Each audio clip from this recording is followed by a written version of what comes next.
Their blind eyes were all seeing as they sought Charlie Deffer, even behind the walls of stone and bars of steel, and their dead limbs pursued, and bony, bleached white fingers reached out to ensnare him for their custodian of the dead. The dead have come for you, Charlie Deffer. Get away! Don't stare at me through those empty eye sockets. You'll never get me. Never!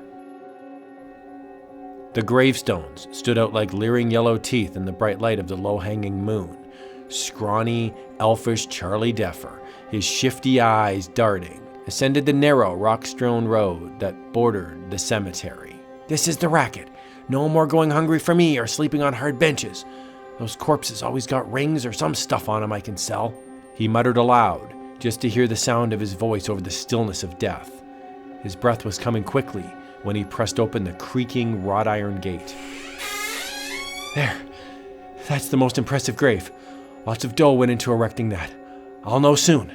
Then, crouching, he began to dig feverishly. An hour went by. He trembled and sweated profusely from the effort. Got to work faster, faster. Somebody might hear me digging. The coffin. I've reached it. With tremulous fingers, he pulled back the lid and he saw a ring. A solid gold ring. It's starting to come off. Oh, it must be my imagination. I thought the hand moved. I can't get the ring off. No, it can't be. The hand's become a fist, so I can't remove the... The rush of cold horror blotted out consciousness for only minutes, and when he opened his eyes, he looked into the wrinkled, jaundiced face of a man with a lantern. Up, man! Up, I say! I can't get up. I'm too weak to run away. It's because I haven't eaten in 2 days. I am the caretaker. I saw you while I was doing my rounds. You'll have me arrested, thrown in jail. No! Never mind that now. Here, let me help you. Instead of summoning the authorities, the elderly man, Emil Glossick, led him to his cottage and made him some hot soup and tea, and he watched Deffer wolfishly consume it. Are earthly possessions so important to you that you resort to ghouling, scrounging the graves of the dead? It means everything. I would lie, steal, cheat, anything to be rich. Here, you may have this. It is a key to a strongbox with a considerable lot of money, and a deed to my house. I don't get it. Why do you give this to me? Only because it is of no use to me. He must be nuts. Does he have some other reason for giving me this stuff? Now take what I've given you and leave right away. Oh, I get it now. This junk is worthless, but you've given it to me just to get rid of me. You're scared of me now, but I'm not leaving. I'm sticking around here for a night, maybe even a few days. Emil Glossick shrugged stoically as Charlie Deffer pushed his way into one of the rooms. He stretched out on the bed, rather pleased with himself now. He was warm, and his hunger was sated. This isn't a bad setup I've stumbled into. I've noticed there's no telephone, so the old guy can't contact anybody without my knowing. Voices. Someone's talking with the old man. The light's so dim. Looks like a lot of strangely cloaked figures. I'll see they mind their own business. His courage, bolstered by a jagged kitchen knife, Deffer threw open the door with a flourish. The cloaked figures heard his step, glimpsed his face, and then bolted for the door. If any of you try to tell the police, I'll... Hey, who were they? Where were they going? Come on, tell me quick. You are a fool. You are lost. They saw you. That is why I wanted you to leave here. They are the dead. The dead? Man, you've been hanging around the cemetery so long it's driven you out of your mind. Suddenly, you heard the grinding of teeth. He glanced at the window and at the ghastly white faces, weird, unworldly, staring at him. Ah! They are dead! What goes on? Contrary to popular understanding, cemetery caretakers are chosen and hired by the dead themselves. I did not apply for this job. The way it happened, a friend of mine quite close passed away. After he was buried, I would come often to the graveyard and remain by the grave one rainy autumn evening when I stood alone in the cemetery. We are a delegation of the dead. We have elected you to be our caretaker. I have never left since. There is no escaping them. When I shop in town, they go along, watch me.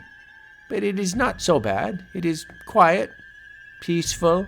That is why I gave you the key and the deed. But now, you are doomed."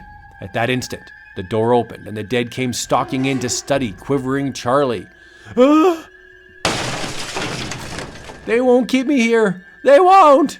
He ran and ran, terror quickening his steps. They chased him, garish laughter following after as though they enjoyed the sport. And when he made town, he ducked into a diner for coffee, feeling secure in the light and company of others. Then he noticed, They're watching me from the window. I'll go to a hotel, lock myself in a room where they won't find me." Look at him. He gets high on plain coffee. He fled through several hotels and out the back, retracing his path to confuse his pursuers. And then, at last, certain of his evasion, he started for the registry desk in one when, They're here! I can't shake them! There must be someplace I can go where they can't follow. There must be. Oh, yes, I know. It's a desperate measure, but I've got to do it. That cop. Oh! Another harebrained cop hater, eh? I'll take you someplace where you can cool off for quite a spell. Convicted of assaulting a law officer, Charlie Deffer was sentenced to the penitentiary as he had anticipated. 1 year. But it's worth it. I'll be safe. By that time, I'll be free of them. And then, I'll get that deed and key where I stuck them. After that, I'll never need worry again if the old man was on the level. Deffer counted the minutes of each day, suffering an agony of waiting. Waiting! He sought each corner for the ghastly dead sentinels, but they were nowhere to be seen. At last he was released. He went to the deeded house and uncovered the strongbox. The key fits! Now I'll know at last. It's crammed with greenbacks. Thousands!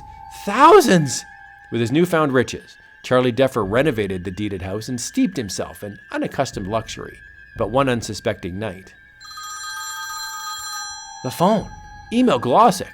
You're alone and you want to meet me to give me a key to another strongbox? Yes, I'll be there. He's alone. That means he's escaped too. So the old goat is still giving things away. But Charlie Deffer was wary just the same. At the appointed rendezvous, he watched the car for a long time before he determined that Glossick was truly alone. Glossick, I'm here. Where's the key? Come in quickly. We'll drive away from here to be certain we haven't been followed. Hey, wait. You're headed towards the cemetery. Stop! Why can't I squeeze your throat with my hands? Stop! It will do you no good. Ah! You're a dead being now!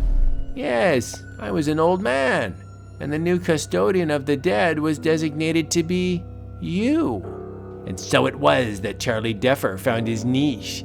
He would rummage in the world of the dead, a ghoul trapped by his own avarice.